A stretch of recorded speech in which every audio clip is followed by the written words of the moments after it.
लोकसभा चुनाव के पहले चरण में 21 राज्यों और केंद्र शासित प्रदेशों की 102 सीटों पर वोटिंग जारी है। सीटों के हिसाब से ये सबसे बड़ा फेज है।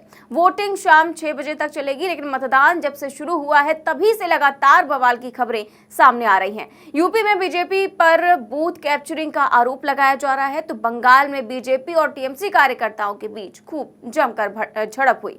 मणिपुर के मतदान केंद्रों पर तो गोलियां तक चल रही हैं। कहीं पर भाजपा नेता के घर के पास बम मिला है, तो कहीं पर हिंसा की खबरें सामने आ रही हैं। और अब फिर से यूपी और उत्तराखंड से एक हैरान कर देने वाली खबरें सामने आई हैं। पहले बात करें उत्तर प्रदेश की, तो यहां पर खबर सामने आई कि बीजेपी का कार्यकर्ता मुजफ्फरनगर में फर्जी वोट डलवा रहा था, जिसके बाद इंडिया गठबंधन के प्रत्याशी हरेंद्र मलिक ने उसे रंगे हाथों पकड़ा और प्रशासन को सौंप दिया। इसके बाद क्या कुछ हुआ है बूथ पर, वीडियो देखिए।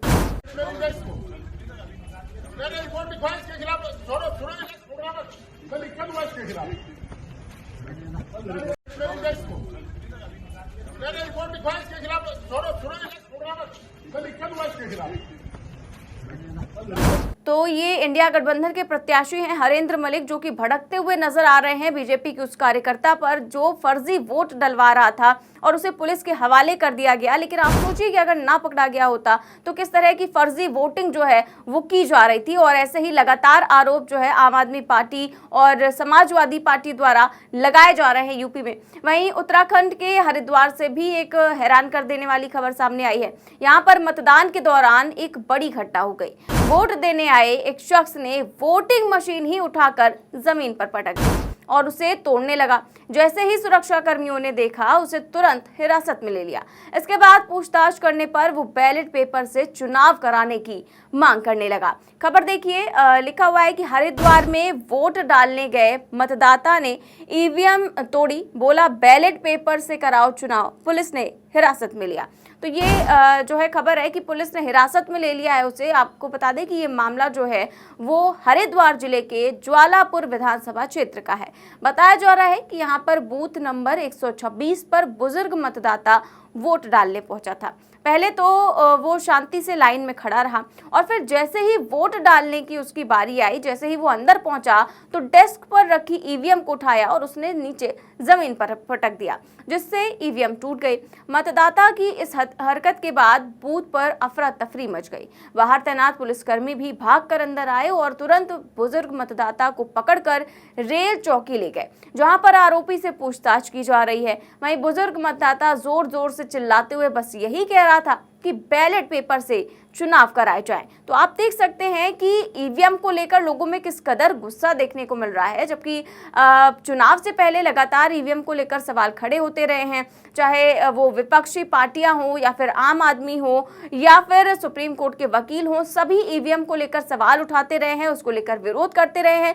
लेकिन सुप्रीम कोर्ट ने क्योंकि ईवीएम की सभी याचिकाएं खारिज कर दी, इसीलिए ईवीएम से चुनाव हो रहा है। और अब ईवीएम को लेकर जिस तरह का गुस्सा लोगों में देखने को मिल रहा है, आप देख सकते हैं। वहीं आपको बता दें कि कई और जगहों पर भी बूथ कैप्चरिंग का आरोप लगा बीजेपी पर। कई जगहों पर हिंसा की खबरें, कई जगहों पर झड़प की खबरें सामने आई। वहीं यूपी में सपा ने चुनाव में गड़बड़ी का आरोप लगाया है। रामपुर से सपा प्रत्याशी ने बड़ा आरोप लगाते हुए पुलिस और अधिकारी लोगों को वोट नहीं देने दे रहे, ये कहा है। वहीं सपा की ओर से सोशल मीडिया पर पोस्ट कर वोटर लिस्ट गायब करने और कई बूथों पर धीमा मतदान कराने का आरोप भी लगाया गया है।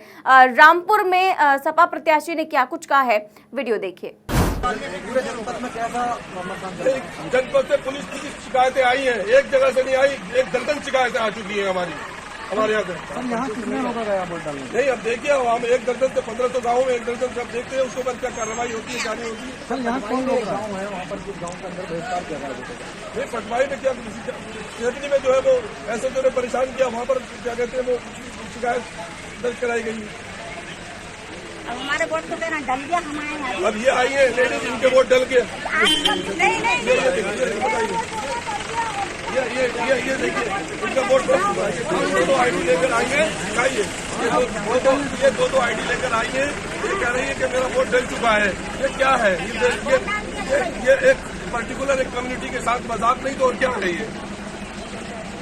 तो ये यूपी के रामपुर का मामला था, जहां पर सपा प्रत्याशी ने कई सारे आरोप लगाए। वहीं यूपी में ही कई जगहों पर ईवीएम खराब होने की भी शिकायतें आ रही हैं। भीम आर्मी चीफ चंद्रशेखर आजाद ने भी ईवीएम खराब होने की शिकायत की है। वो कर देंगे, एड्रेस कर देंगे तो सब ठीक हो जाएगा। एक तो होगी ये बात। दूसरी, ईवीएम से चुनाव का क्या फायदा जब 25 ईवीएम 30 ईवीएम सुबह से खराब पड़ी है। मैंने 20 बूथों की शिकायत कर दी, ईवीएम जो है खराब पड़ी है। ईवीएम इसके अलावा एमपी में हिंसा तो नहीं, लेकिन एक अजब गजब मामला सामने आया जब वोटिंग के बीच छिंदवाड़ा के महापौर विक्रम सिंह आहाके उन्होंने यूटर्न ले लिया। मध्य प्रदेश में छिंदवाड़ा लोकसभा सीट, उस पर सभी की निगाहें टिकी हुई थी और वोटिंग के दौरान यहां पर बड़ा खेल हो गया। दरअसल 2 अप्रैल को बीजेपी में शामिल होने वाले छिंदवाड़ा मेयर विक्रम आहाके पलट गए और बीजेपी की सदस्यता लेकर वो सांसद नकुल नाथ और कमल नाथ को कोस रहे थे। 17 दिन बाद ही छिंदवाड़ा मेयर का मन बदल गया और उन्होंने वीडियो जारी करके कहा कि नकुल नाथ को सपोर्ट करें। नमस्कार, आज मैं आप सभी के सामने बिना किसी के डर दबाव के अपनी एक महत्वपूर्ण बात रखने जा रहा हूं। साथियों, कुछ दिन पूर्व मैंने किसी राजनीतिक दल पे ज्वाइन किया था, लेकिन जिस दिन से मैंने ज्वाइन किया उस दिन से मेरे अंदर एक घुटन महसूस हो रही थी।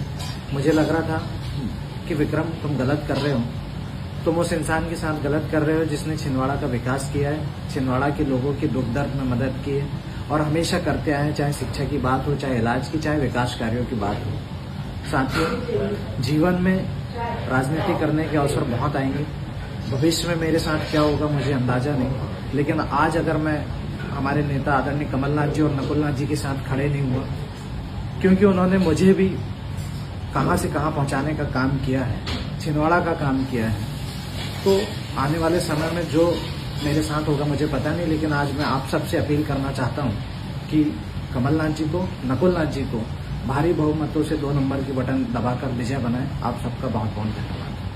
तो छिंदवाड़ा मेयर विक्रम आहाके ने कहा कि मैं बिना किसी के दबाव के ये वीडियो बना रहा हूं और उन्होंने कहा कि कुछ दिन पहले मैंने किसी राजनीतिक दल को ज्वाइन किया था। जिस दिन से मैंने ज्वाइन किया था मुझे घुटन महसूस हो रही थी और मेरे मन में ये ख्याल आ रहा था कि तुम उस इंसान के साथ गलत कर रहे हो जिसने छिंदवाड़ा का विकास किया हुआ है। और ये कहते हुए उन्होंने जो है नकुल नाथ को सपोर्ट करने की बात कह दी। लेकिन फिलहाल जिस तरह की खबरें आप देख रहे हैं लगातार सामने आ रही हैं, पोलिंग बूथ पर हिंसा की खबरें सामने आ रही हैं, इस पर आपकी क्या राय है हमें कमेंट बॉक्स में जरूर बताएं। चैनल को सब्सक्राइब भी करें और ज्वाइन भी। नमस्कार।